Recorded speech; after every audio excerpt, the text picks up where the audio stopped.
We'll go to the park, laugh away the blues.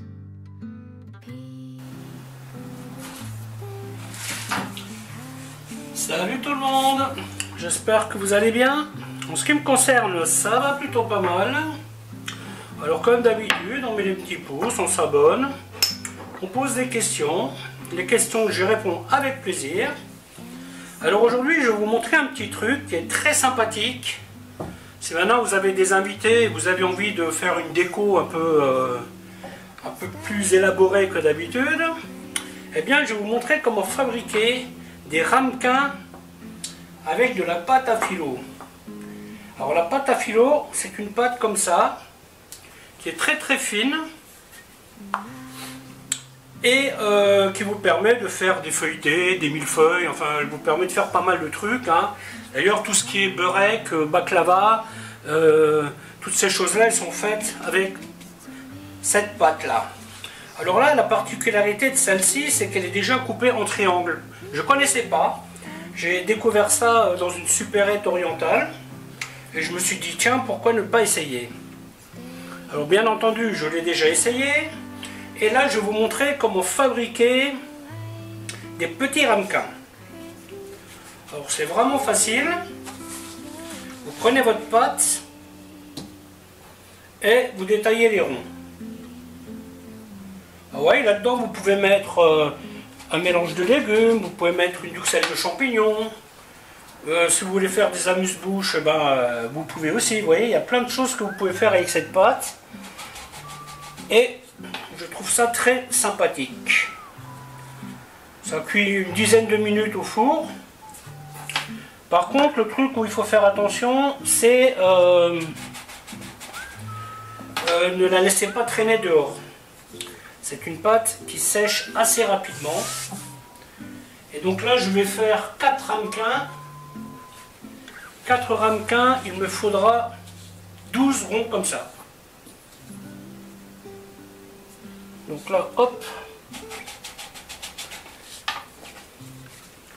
Ouais, vous pouvez mettre une petite purée de carottes, vous pouvez mettre... Enfin, il y a plein de choses hein, que vous pouvez mettre dedans. Hein. Par contre... faut pas le mettre dedans le matin pour le soir. Hein. Ça, vous faites le dressage au moment de servir. Sinon, elle risque de détremper la pâte. Hein.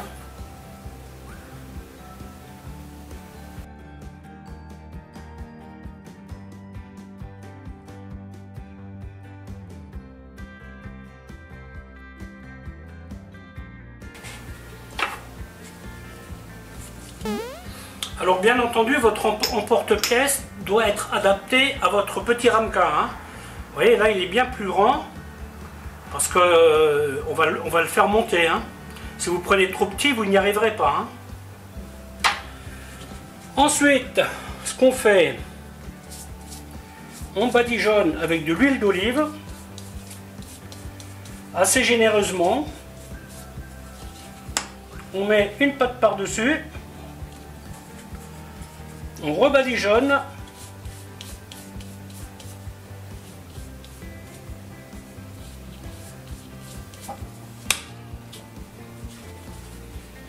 On met par-dessus.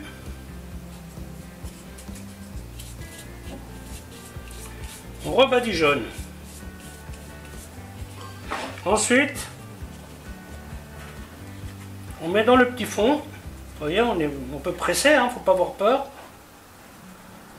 Voilà, tac.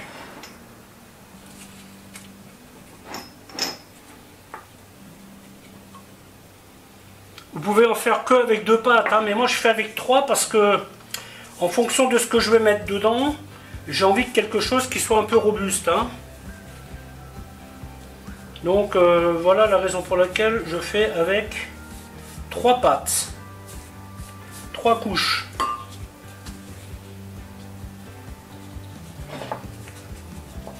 Une fois que vous les avez coupés comme ça, il ne faut pas traîner. Hein. Parce que vous voyez, ça sèche assez rapidement. Hein.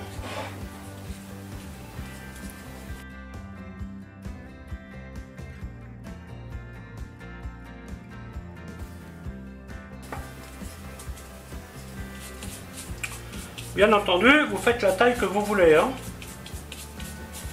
Ces ramequins-là sont juste adaptés à faire une garniture. Si vous voulez faire une tartelette, vous prenez un truc plus grand. Le principe reste exactement le même. Voilà, voilà. Bon, donc 180 degrés, une dizaine de minutes. Bon, la vidéo va s'arrêter là. C'était une vidéo assez rapide, en espérant qu'elle vous aura plu. Alors, je vous dis à bientôt pour une autre recette. Bye bye. Donc voilà pour le résultat. Vous voyez, et ça se démoule tout seul.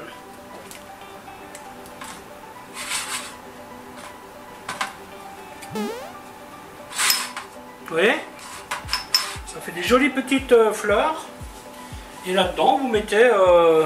ouais, vous pouvez mettre du guacamole si vous voulez faire un petit apéro. Vous pouvez y mettre une crème de fromage. Vous pouvez y mettre de la ratatouille.